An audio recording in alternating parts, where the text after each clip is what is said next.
Olá, pessoal! Primeiro episódio do Cardio Delas. Estamos aqui, reunidas. Estou com essas cardiologistas inspiradoras, a Adele Cristine, a Milena Barros e a Daniela Cabral. Cardiologistas amigas que sempre se reúnem por aí para trocar experiências, compartilhar conhecimentos. E a gente sentiu que precisava dividir isso com vocês, né, meninas? Então, primeiro episódio, super especial, estou super emocionada. Depois de uma longa tentativa, né, de desdobramentos aí, Vários pra gente desafios. conseguir, vários desafios pra gente conseguir se reunir, vamos começar Mas finalmente. saiu. E vai sair. E lindo demais. Esse encontro realmente vai gerar frutos maravilhosos, eu tenho certeza disso. E para começar com chave de ouro, a gente vai falar de um tema que urge nos dias atuais, que vem me movendo bastante, e eu posso dizer que move essas mulheres também, que é a saúde mental e a saúde cardiovascular, né? Quando a mente encontra o coração, ou será que é quando o coração encontra a mente? Já que essa conexão é fortíssima e a ciência vem trazendo o que a gente já sabe na prática, que é uma via de mão dupla. E que o cardiologista, ele tem um papel fundamental nessa busca ativa. A gente precisa entender como está a saúde mental dos nossos pacientes.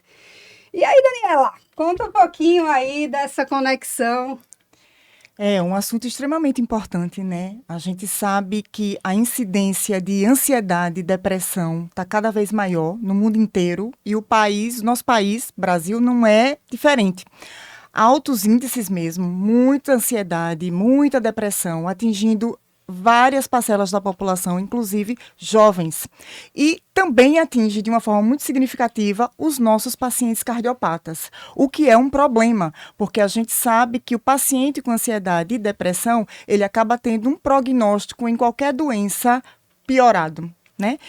Inclusive, recentemente, nós tivemos o lançamento de uma diretriz europeia que trata sobre esse assunto de uma forma bem pautada, bem pontuada, e foi isso que acabou fazendo a gente escolher isso como nosso primeiro debate aqui no Cardiodelas. Né, Adele? Me conta aí o que você acha dessa relação de doenças mentais e coração. Como a Isabela já tinha falado no início, existe uma relação bidirecional, uma via de mão dupla, né, entre as doenças mentais e as doenças cardíacas. Por quê? Porque tanto os pacientes com doenças cardíacas, principalmente as doenças mais crônicas, como insuficiência cardíaca, doença coronariana, eles têm uma tendência a desenvolver mais, eles desenvolvem mais facilmente depressão, ansiedade e outros transtornos mentais, como também os pacientes que têm depressão e ansiedade, eles têm um maior risco de desenvolver doença cardiovascular.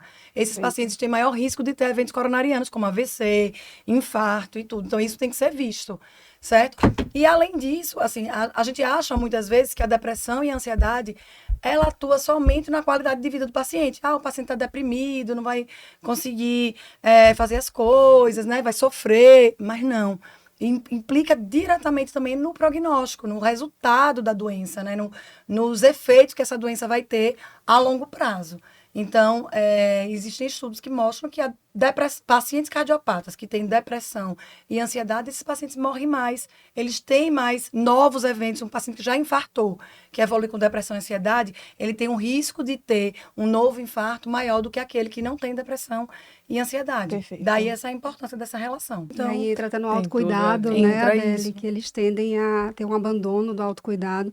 Você falou um tema interessante, que os cardiopatas, eles desenvolvem mais depressão, problemas relacionados à saúde mental, e a gente acaba esquecendo também daquele momento agudo, paciente que infartou.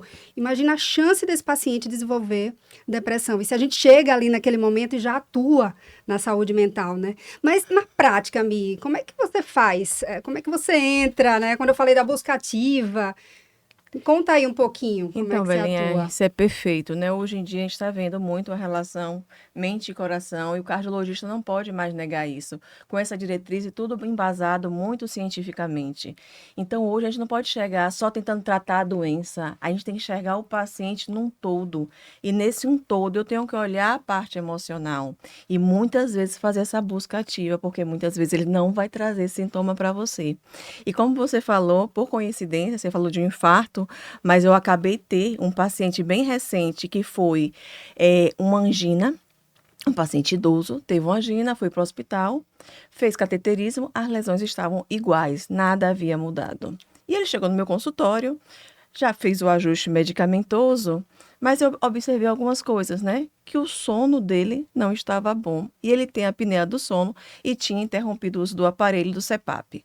Mas eu achei que tinha mais alguma coisa. Estava o casal, e sempre no casal a gente percebe alguma diferença de olhar. E aí eu perguntei, como é que o senhor está? Como o senhor se sente? A dor no peito eu já entendi. Mas o senhor está numa fase bem? O senhor está emocionalmente bem? Ou vem percebendo que está mais triste, mais deprimido? Está com a mesma vontade que o senhor tinha de fazer as coisas antigamente?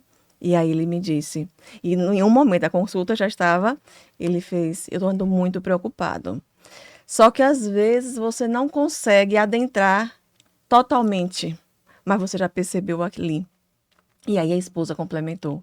Doutor, ele não está dormindo, não só pelo distúrbio, né, o CPAP que ele está sem, que ele já tem a apneia do sono, mas ele está muito preocupado. E ele reforçava isso. E aí eu falei, como é que o senhor pensa em tratar isso? Primeiro, você tem que fazer essa busca ativa, porque o paciente nem sempre vai trazer esse sintoma. E para isso você precisa acolher, você precisa escutar. E aí vem outro problema, o tempo da consulta. Então, hoje em dia, ou você pode buscar durante a consulta, ou você pode fazer, como você falou, Belinha, esses dias, questionários pré-consulta, para você ter uma noção como está aquele seu paciente. E depois que você reconhece o território, você reconhece os sintomas e você percebe se esse paciente está mais com depressão, ansiedade e qual grau esse paciente está, você vai ver qual vai ser a conduta. Eu acho que vocês percebem no dia a dia, tem paciente que tem uma depressão leve que a gente consegue já iniciar a medicação com terapia. Tem outros que a gente precisa realmente mandar logo para o psiquiatra, são casos mais avançados, e a gente sabe que hoje o transtorno mental grave, ele ainda é mais complicado, porque ele aumenta a mortalidade ainda em 3 vezes, né, 2 a 3 vezes maior ainda. Então, assim, a gente tem que ter muito cuidado, aquele paciente com transtorno mental grave, e nós, cardiologistas, a gente pode dar aquele início.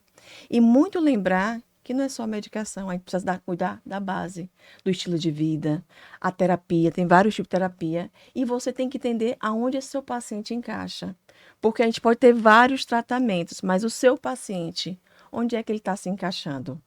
Então, assim, o que eu trago aqui, a gente não tem como, nós cardiologistas, esquecermos mais o emocional. Já está bem comprovado que eles estão conectados. Então, a gente precisa buscar ativamente, reconhecer os sintomas e tentar solucionar. E aqui eu trago importante também a decisão compartilhada. Trazer a família, trazer o cuidador. E melhor ainda se você tiver um psicocardio time, né? Aí é o sonho. Se a gente puder trabalhar em conjunto com psiquiatra, com psicólogo, enfermeiro. Mas essa não é a nossa realidade, geralmente. Então a gente vai diagnosticar e vai ver com o paciente. Tem paciente que não aceita de primeira terapia. É mais fácil, às vezes, aceitar um medicamento. Não sei se vocês percebem isso, mas doutora, terapia agora não. E a gente tem que ver passo a passo. Não dá para a gente chegar de uma maneira, eu quero resolver tudo. Mas o importante é que numa consulta você já identificou. Na segunda você vai evoluir.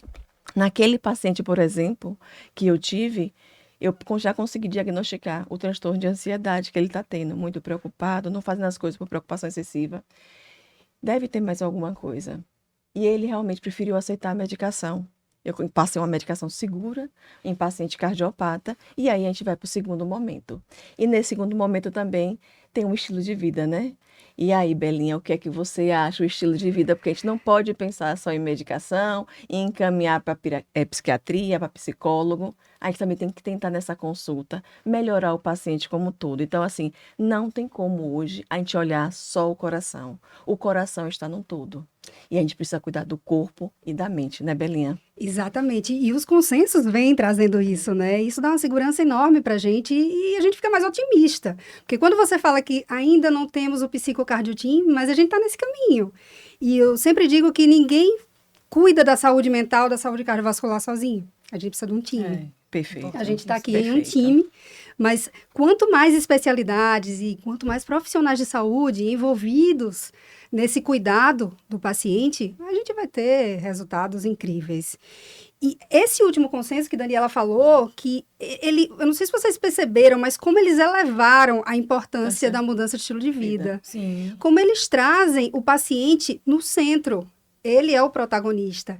E algo lindo que eles trouxeram também, você falou dos cuidadores, que a gente sempre tem que ouvi-los e mas também cuidar deles. Cuidar Isso. deles, perfeito. A gente A precisa ter uma importância da saúde mental, abertura. não só dos pacientes, mas de quem cuida dos Isso. pacientes. Aquilo que sempre fala, cuidar de quem cuida, né? Porque Quem a carga cuida de de quem quem cuida cuida. é pesada, muitas vezes é pesada. E silenciosa. E muitas vezes não vista. E silenciosa, porque É. todo mundo se preocupa com quem tá ali doente na cama, mas ninguém se preocupa com que assim, a sensação é de que aquela pessoa é que tá resolvendo, é a resolutiva, é que tá, né? Que se tomando põe, conta às de vezes, tudo, como que se põe forte como também, forte, né? Ele se exatamente, é culpa. isso. Vocês notam que Então, ele se muita gente culpa, não é eles sentem não é culpa. percebido. Você vê o cuidador, ele se sente culpado. É, Ele quando fazer um tá exercício cansado, quando físico, precisa de parar um deixar pra fazer pouquinho, alguma outra descansar. coisa.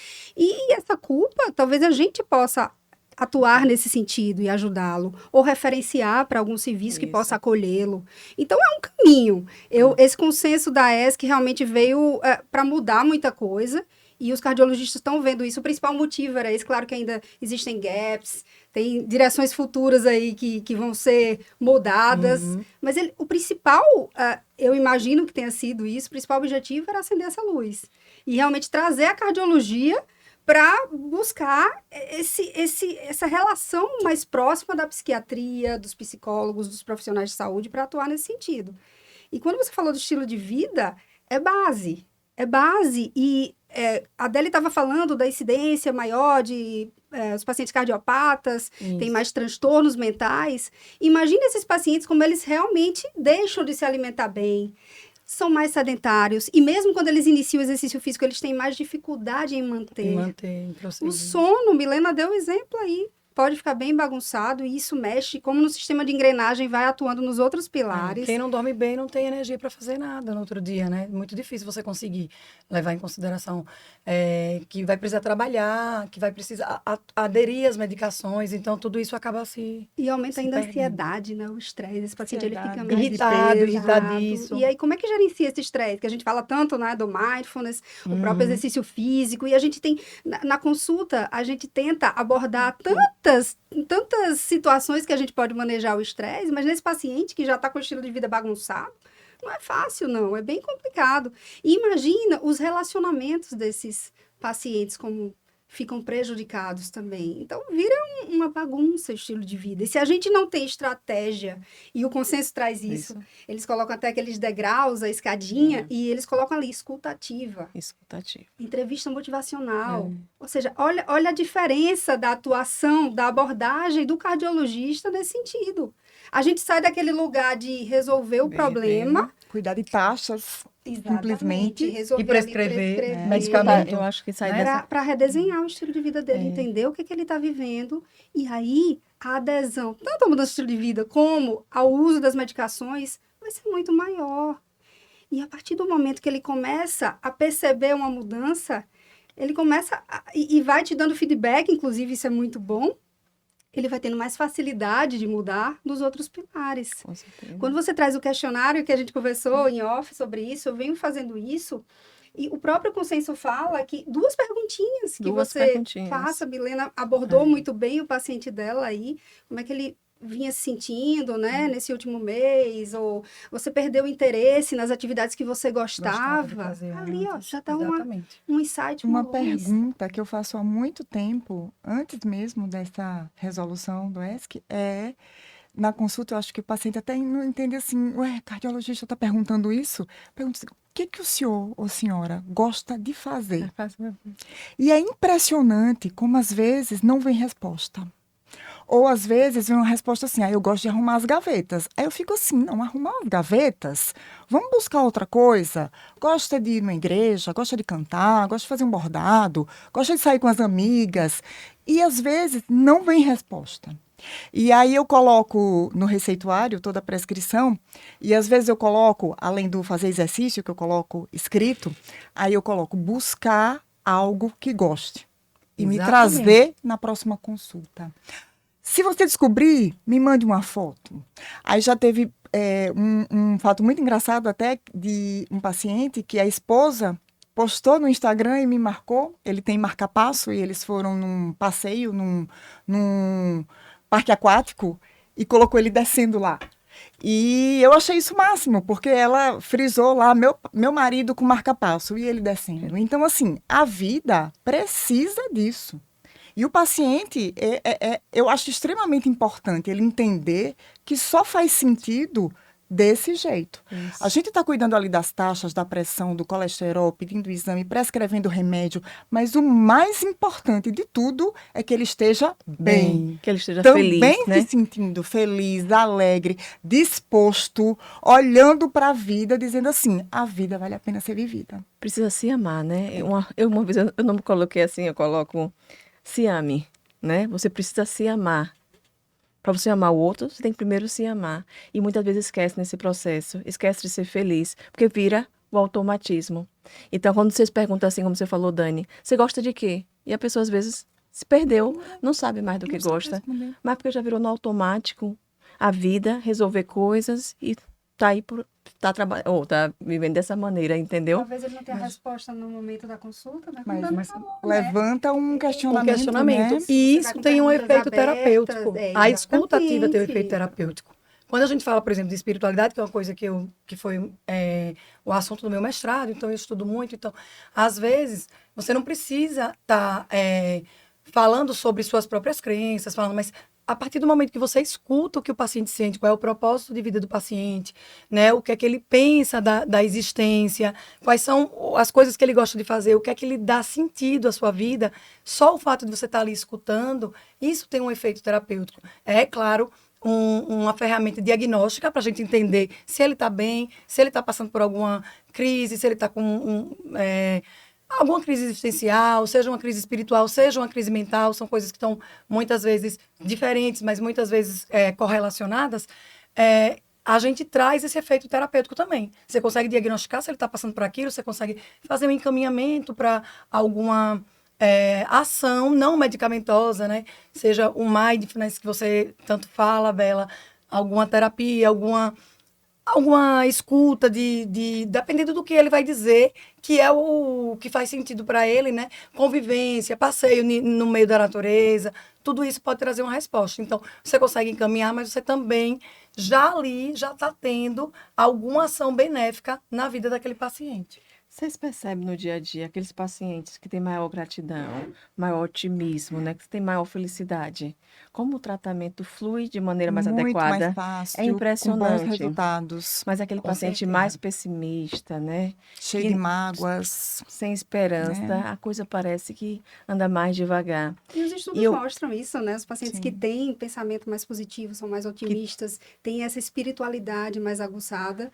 Isso ajuda o paciente a ter menor problema, né, cardiovascular. Isso é fato científico. O propósito de vida, né, que vocês falaram agora, isso é fundamental.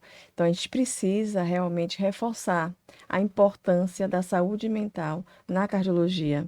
E essa diretriz, eu acho que veio, quando vem a parte científica, é como consolida. A gente pode saber, a gente pode fazer de uma maneira intuitiva, né? Quando a gente vê a coisa, poxa, isso aqui eu já faço.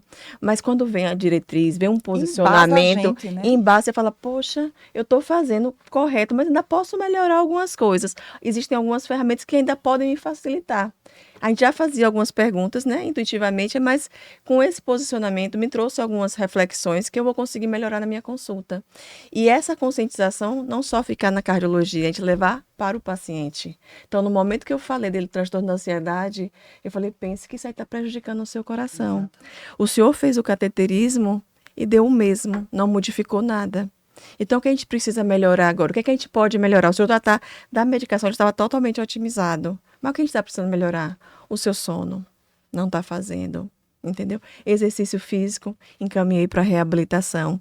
Porque a gente sabe também que o exercício físico pós-evento também reduz a incidência de ansiedade, de depressão. E é muito importante para reabilitar esse paciente. Mas quando eles estão com a saúde mental debilitada, a gente tem mais dificuldade. Tem mais é a de fazer com barreira. que aquele Sim. paciente É a barreira. inicie na reabilitação. Impressionante isso. 50% dos pacientes não querem reabilitação pós-evento, quando você percebe que eles estão com algum grau de ansiedade, depressão. Então, é uma grande barreira, né? Então, Diminui por a isso- motivação, diminui a resiliência. Inclusive, tem estudos que mostram que ansiedade e depressão diminuem o limiar de dor. Então, são pacientes que Sim. sofrem mais facilmente com Mente. dor, sentem mais dores de uma forma geral, né? E por isso que quando eu percebi, não dava para eu ficar esperando o psiquiatra, o psicólogo, porque eu não percebi que ele iria logo, entendeu? Então eu comecei uma medicação, encaminhei para reabilitação. E aí eu tentei convencê-lo. Eu passei uma boa parte da consulta mostrando qual seria a importância do exercício físico nesse processo que ele está tendo do transtorno da ansiedade. A gente sabe hoje que o exercício físico, ele melhora o bem-estar psicológico, melhora o humor, melhora a autoestima, a qualidade de vida, melhora a performance. Ajuda, ele está obeso, ajuda também no controle do peso corporal. Então, assim, inúmeras ações benéficas do exercício físico. Eu falei assim, é uma pílula mágica, mas isso aqui é remédio. O senhor pode não ter motivação, mas como a gente combate a motivação? Eu preciso disso. Aí eu dou meu exemplo muitas vezes. Quando eu acordo 5 horas da manhã, as pessoas acham que é fácil. Não é não. Minha cama está gostosa, eu queria dormir um pouco mais. Mas eu paro e penso, como é que eu vou ficar melhor? Fazendo exercício ou sem fazer? Então, para vencer essa falta de motivação, essa dificuldade, a gente precisa tratar o exercício físico como remédio. E a gente precisa convencer o paciente para ele aderir. Quando Dani falou que ela escreve, isso é perfeito. Porque você transforma isso em prescrição e tem mais valor.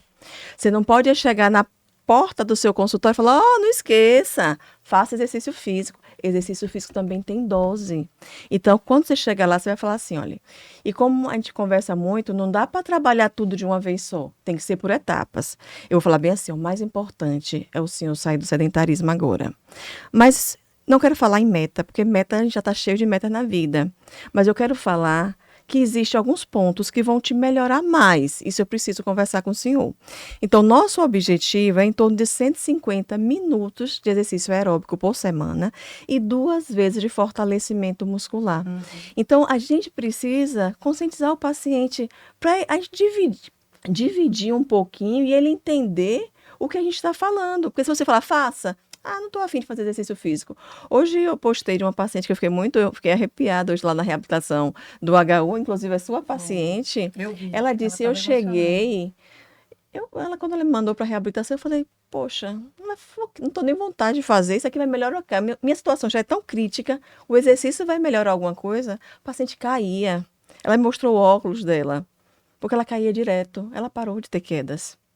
Ela está bem, ela falava assim, eu já estou em fim de vida, não tenho muito mais o que buscar. O exercício modificou tudo. Sabe o que ela me falou hoje? Deixa eu ficar mais um pouquinho, porque a gente sabe, né, quando o paciente melhora, infelizmente são poucas vagas, e a gente tem que dar para outros, né, que estão em situação que como ela já esteve. Então, assim, a gente não tem como negar o benefício do exercício físico. A gente precisa fazer, como o Dani falou, prescrever. Deixar só falar de boca. Esse ponto é muito importante, porque a gente ultrapassou essa barreira, ela começou a fazer, ela viu o benefício, né? Isso. A partir do momento que o paciente se sente mais no controle, ele vê algum benefício, porque ali antes, para ultrapassar a barreira, você ia ter que trabalhar com ele a motivação intrínseca, porque não adianta falar, faça, que você vai... Com certeza. Não vai ter benefício imediato, né? A gente sabe que não é bem assim. Então, quando você trabalha a motivação intrínseca e ajuda o paciente a olhar lá na frente, que ele vai ter mais autonomia, que ele vai ter mais qualidade de vida, que ele vai poder brincar com os netos, fazer uma viagem. Você passou desse ponto, consegue incorporar isso na vida dele e ela vê esses benefícios, aí é a tal história. Primeiro você começa, depois você melhora. Então, ele pode começar sem motivação, né? Assim, claro, a gente sempre tenta motivar, mas sem essa motivação intrínseca, como você falou, pela rotina, a gente tem que explicar isso. E aí depois, a partir do momento que ele vai verificando os benefícios, a chance de aderir é muito maior, né? Isso aí é fato. E quando percebe a mudança, aí não tem volta, né? Exatamente. Ele persiste ali. Agora, uma coisa da prescrição, eu até uma dúvida com Milena, porque assim, a gente prescrever, antes era só na saidinha do consultório, não esqueça de fazer exercício físico. Isso não vai adiantar. Você falar ali rapidinho, no final da consulta, não adianta, né? 5% dos casos e olhe lá. Mas aí a gente começa a prescrever. Isso já vem um tempo que os cardiologistas vêm colocando no papel, carimbando, ajuda. Mas se a gente coloca ali, não que a gente vai prescrever treinamento como profissional de educação física, mas se a gente coloca a frequência, a intensidade, o tempo, com certeza. Às vezes você começa a dar uma caminhada 10 minutos indo, outra voltando, em 3 dias, enfim, você escreve com mais detalhe. Né? Ele já sabe o que fazer e como fazer. Você vem fazendo isso na prática, porque eu venho notando uma diferença absurda do que só prescrever. E dizer, né, exercício físico como se fosse algo ali da receitinha. mas a gente detalhar mais isso faz uma diferença enorme. Como assim, já é a parte que eu trabalho, então assim, o meu já sai, isso desde quando eu saí da residência, essa parte eu já faço da prescrição da dose, né? Volume, intensidade, a gente tem que estar sempre alinhado de frequência, né? Então aquela E o tipo, e o né? tipo, né? Então assim, o fit que a gente chama. Então Isso. assim, isso já sai certinho na minha consulta. E às vezes a gente tem que lançar mão de alguns exames, né? Como o teste cardiopulmonar de exercício ou um teste ergométrico. E quando a gente não tem nada, e eu sei que o paciente tem um eco normal, tá assintomático, até pela escala de Borg, que é uma escala subjetiva de cansaço, a gente consegue prescrever. Até lá no HU, muitas vezes, pelas dificuldades dos exames, mas eu sei que o benefício do exercício, se eu ficar postergando demais, eu estou perdendo tempo para aquele paciente. Então, se ele está bem, eu examinei, a pressão está controlada, o paciente está assintomático, se dá não tem assim, não tem uma angina, tem a dispneia dele aos esforços que dá insuficiência cardíaca. Viu o eco, não tem arritmia mais grave, ele vai começar.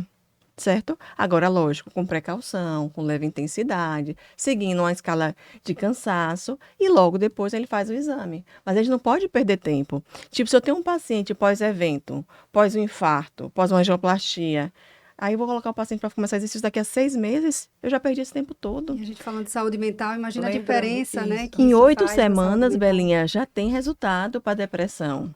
Hoje, o exercício físico ele está bem comprovado cientificamente que ele reduz em torno de 13% de risco de depressão. E como a gente está falando de coração e mente, e 27% da mortalidade cardiovascular, gente. Então não tem como a gente negar. Então a gente precisa trabalhar o exercício físico. Quando a gente fala de mente, exercício, sono, alimentação, gerenciamento desse estresse de alguma maneira. Como o Dani falou, o que você gosta de fazer? Né? Até do exercício. Você não vai falar assim, faça isso. Não, o que o senhor gosta? O senhor gosta de uma bicicleta? O senhor gosta de caminhar? O senhor gosta... O que o paciente gosta? Porque é mais fácil dele manter, né? Quando a gente fala isso. E quando no sistema público a gente trabalha, não precisa de exercício. Para exercício não precisa de dinheiro. Você pode caminhar, você pode nadar. Então, assim, a gente tem que ir bicicleta. Você tem uma bicicleta? O que o senhor gosta de fazer, entendeu? Então, a gente tem que conversar com o paciente, compartilhar, para a gente chegar em algum ponto. Não, esse que eu falei, né? Eu pretendo que o senhor chegue em 150 minutos. Eu acho tão bonitinho quando eles postam, doutora, eu já cheguei nesse ponto. Mas, assim, eu tenho consciência. Eu só quero que o senhor saia do sedentarismo. Pior, o sedentarismo. E, aos poucos, quando o senhor for gostando, a gente vai progredindo. Então, eu acho que a saúde mental hoje, a gente precisa, não pode esquecer. E, na verdade, quando a gente pensa, o que a gente, pro coração, a gente pensa em relação ao estilo de vida, né? A gente muda o estilo de vida. Para a mente, a gente precisa também do estilo de vida. Então, tá tudo conectado. A gente sempre fez a mesma coisa, só que agora a gente valoriza um pouquinho mais. A gente quer saber como realmente o paciente está.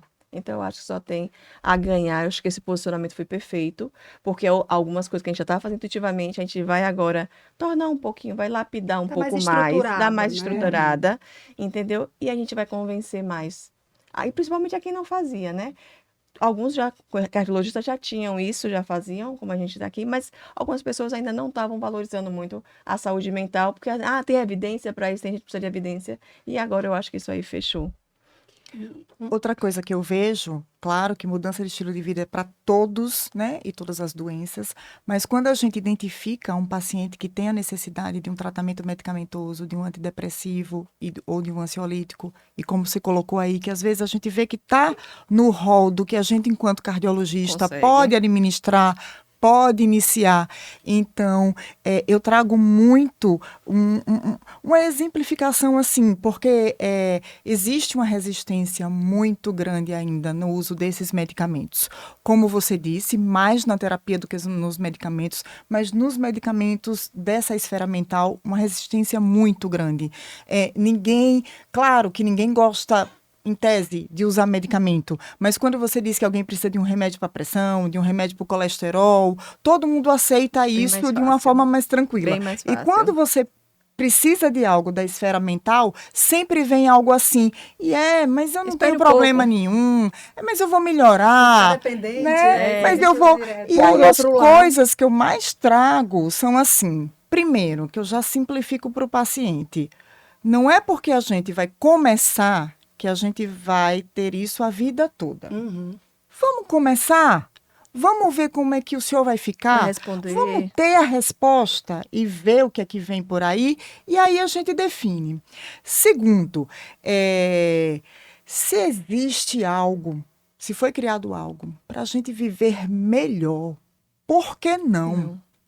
Por que insistir num caminho de dificuldade? Então, assim, eu tive um paciente, esse foi o que mais me chamou a atenção, porque no caso dele, ele estava com um problema de insônia muito forte, muito significativo, e eu fiz uma proposta até inicial, para ver se ele dormia um pouquinho, porque a coisa estava muito séria. Ele, de jeito nenhum, eu disse, mas o senhor prefere o caminho de ficar sem dormir? O senhor sabe, mas eu não quero estar dependente, mas esse caminho que o senhor está escolhendo de não dormir, o senhor não acha que está trazendo uma série de coisas, dificuldade em controlar sua pressão e várias outras coisas? Então, de onde o senhor está achando que esse caminho de evitar o medicamento controlado é um caminho mais saudável? Não é, muitas vezes, né? Então, as medicações estão aí para a pessoa viver melhor. E, às vezes, é o pontapé inicial que a gente precisa para melhorar tantas outras coisas e depois a gente tira. Mas então, aí tem não é a algo. importância disso que a gente está estigmas, fazendo né? aqui. Exatamente o que eu ia falar, é o Muitos. preconceito. Quando a gente fala de saúde mental, existe um preconceito muito grande envolvido. Tanto que, assim, tem pacientes que não gostam de dizer que estão indo para o psiquiatra, não gostam de falar sobre isso, né? Então, e esse preconceito com relação ao remédio, que o remédio, todos os remédios causam dependência, nem todos vão causar dependência. Hoje a gente tem como escolher algumas medicações e mesmo assim tem a forma do uso correto, que é o que é mais importante. Se você está bem acompanhado, se você está utilizando a medicação da forma que seu médico prescreveu, está voltando para o médico regularmente, que é uma outra coisa, porque muitas vezes, que era exatamente o que eu ia falar, quando você falou que existe um preconceito, eu me lembrei que existe um paradoxo, porque ao mesmo tempo que existe um preconceito das pessoas quererem tomar medicação, a gente sabe que também, por outro lado, tem muita gente que faz medicação sem supervisão. E existe um uso, assim, de benzodiazepínico, por exemplo, que é o famoso Rivotril, para não falar assim de marca, que é o mais comum, o mais vendido. A gente pega muito paciente tomando essa medicação há anos, sem nenhum acompanhamento. Normalizou. Chega assim, doutor, e essa receitinha, quem passou isso para você? Não sei, doutor, eu tomo há 10 anos. E você toma para quê? Eu não consegui dormir na época que minha mãe estava com problema, e aí eu fiquei tomando. Então, assim, existem formas de fazer desmame dessas medicações, né? Perfeito. E, assim, é necessário que seja acompanhado. E a automedicação também, que às vezes ocorre, paradoxalmente, como eu falei, ao fato de os outros que não querem tomar. Alguns Agora- não querendo, outros querendo para dormir, Demais. para acordar, Pra para dormir, se pra manter acordar, produtivo e aí vai. Realmente um paradoxo, Adele. Vocês percebem uma diferença entre o sexo? Os homens são mais resistentes? Sim. Qual a experiência de vocês? Porque, para mim, o que eu percebo, tipo, esse paciente, terapia, principalmente terapia, para eles irem para terapia e para aceitar o diagnóstico. Não, doutora, mas eu vou melhorar, isso aqui vai passar. E eu percebo, as mulheres aceitam melhor, até a terapia, mindfulness, mas o homem não. Os Eu homens são mais percebo resistentes uma resistência. e Ainda mais vejo difíceis de muita. se abrir também.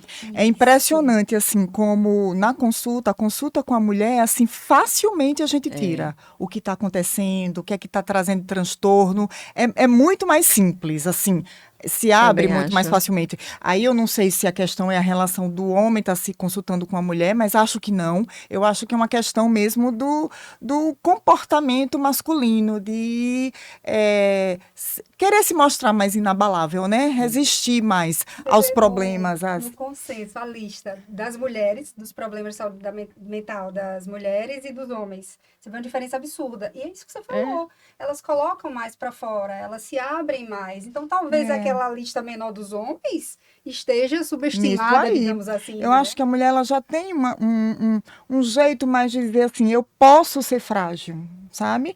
Talvez, nesse aspecto. Então, assim, eu posso abrir meu coração aqui e dizer o que está me incomodando. Já o homem, ele retém mais. Eu Você tenho falando- em consultório uma percepção disso muito grande. Hoje de manhã, eu na consulta, assim, com o paciente, eu já tinha perguntado quais as medicações que ele tomava e ele não tinha me dito nada.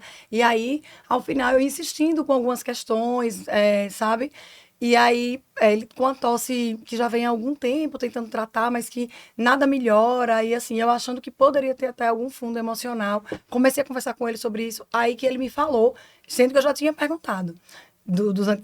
Das medicações, ele não tinha mencionado o antidepressivo. Aí ele falou, tem até uns 4 meses que eu tô tomando esse remédio. Então, assim, é como se tivesse uma vergonha, assim. Fala quando não tem mais jeito, eu tenho que falar, agora eu vou ter que falar. Tipo, Mas eles não mencionam. O caso que eu citei, ele conseguiu falar, porque já devia estar muito intenso, mas assim, mesmo eu conversando, ele não soltou nada. Os Em questionários relação, podem entendeu? ajudar. É. Eu tenho Nada. percebido isso na Exato. prática. Perfeito. Porque ele, antes, assim, claro que você vai abordar esse assunto no consultório, mas você enviar um questionário antes, Então, eu tô percebendo que eles têm mais facilidade. eu acho que é mais fácil, mas naquela hora, tipo, a primeira consulta Sim. após o procedimento, entendeu? Quando eu acho percebi, que o questionário prévio traz até um espaço de mostrar algo que a maioria das pessoas talvez não perceba, que a gente, enquanto cardiologista, está apto a conversar sobre isso. Isso, exatamente. já Então, já percebe dá um uma, olhar, E aí percebe um é olhar, é percebe um olhar verdade, já dá uma diferenciado. abertura, né? Essa cardiologista não está só preocupada com o meu coração, não só E quer fazer saber. essa busca ativa que você já falou, né? O Exato. paciente também tem que se conscientizar, que é por isso que a gente está trazendo aqui, porque se ele consegue se expressar e trazer para o consultório, já facilita e a gente já pode ver o que é que está interferindo também na saúde cardíaca ali daquela parte mental. Mas a gente, nesses pacientes que têm essa dificuldade, a gente tem que fazer a busca ativa.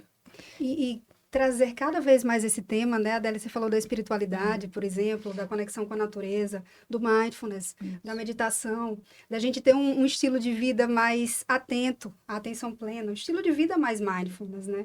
Viver o presente, sair do automático, porque isso tudo conta. deteriora a saúde mental. A sociedade de hoje caminha para essa vida agitada, né, estressante. O Então, mundo nos o adoece aumento se da, a gente não fizer o aumento da alguma saúde coisa. mental também está relacionado Gente, com isso, isso com o aqui, modo ó. de vida que a gente tem hoje. Eu tenho uma senhorinha que é a coisa mais linda. Ela tem 90 anos. Agora, como mudar?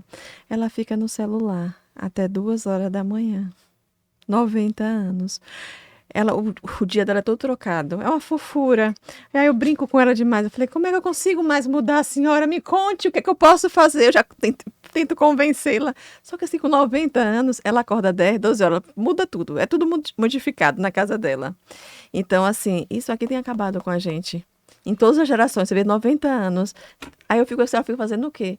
Lendo mensagem. Ela disse, até o TikTok eu gosto de ficar olhando. Esse TikTok, nem eu tenho TikTok.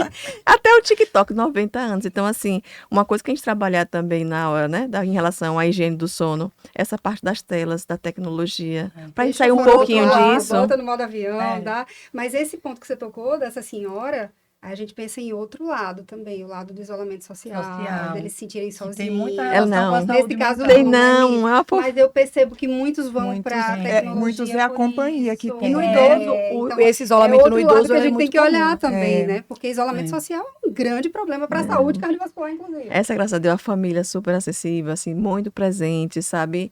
Mas ela gosta. Você precisa ver. Ela, Agora. uma pessoa foi sempre muito estudiosa, então, assim, já tinha o costume de estudar muito, só que agora trocou os estudos, até o livro que a gente publicou, ela também quer ler, então, assim, ela tem uma mente bem ativa, não parece de 90 anos, só que eu fico impressionada como ela está conseguindo uma mente tão ativa, porque ela não dorme bem.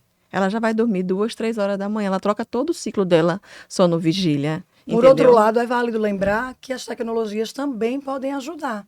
Nem sempre elas vão ser deletérias e maléficas, né? Tudo depende do uso que a gente faz. E elas falaram aqui Hoje a dizendo gente que o paciente postou e mostrou. Isso já é um feedback.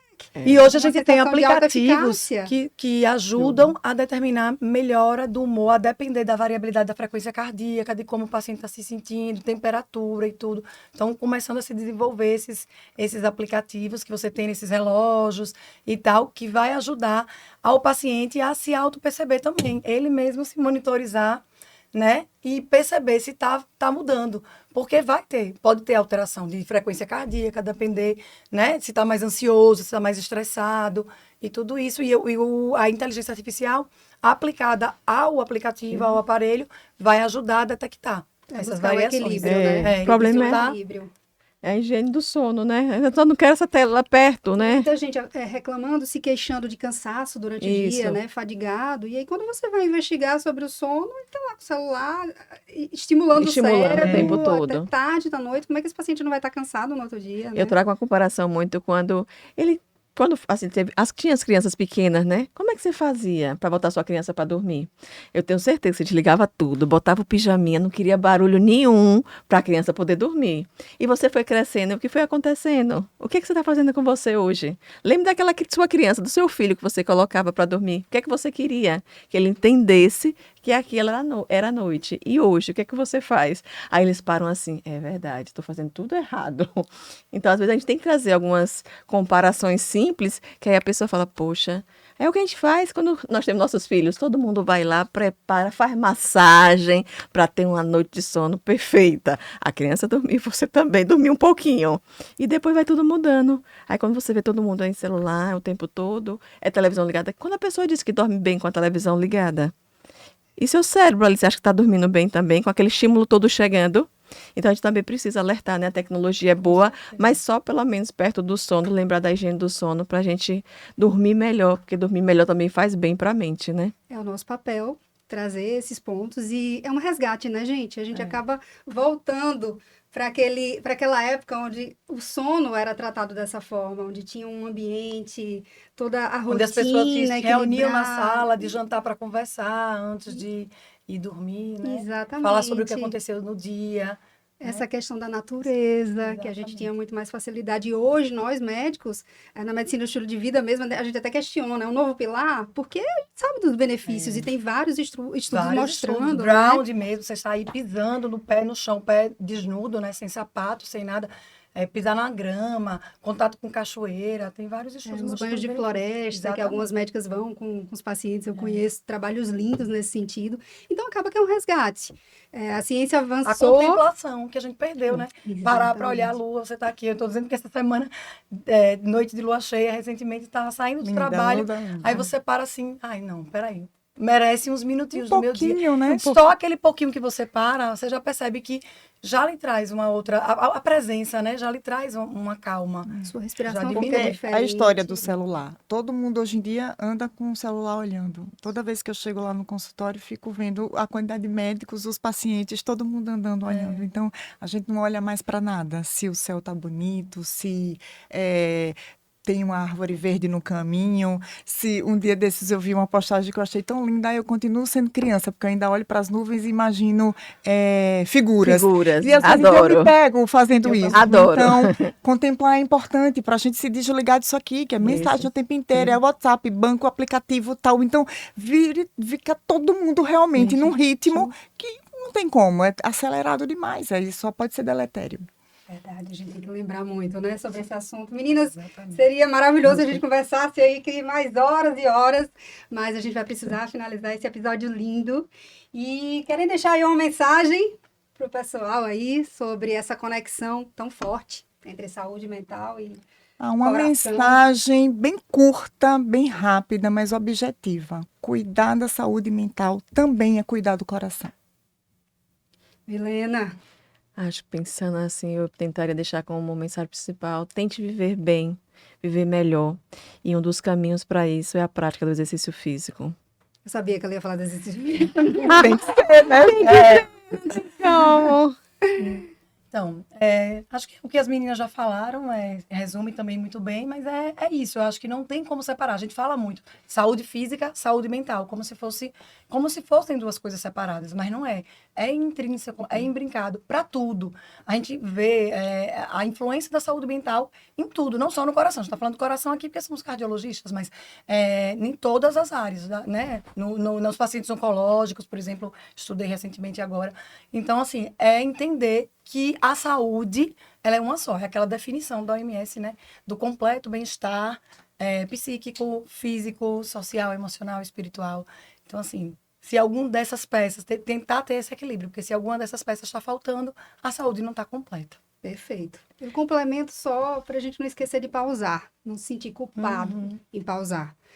O exercício físico, eu iria falar dele também. A Milena já falou muito bem, então é movimentar, mas também pausar, desacelerar, prestar atenção na atenção, sair do automático e não se culpar por isso. Porque nossa saúde cardiovascular, ela precisa dessas pausas. Perfeito. Ele em si, ele é sístole e diástole. Exatamente. E a gente está vivendo muito na sístole.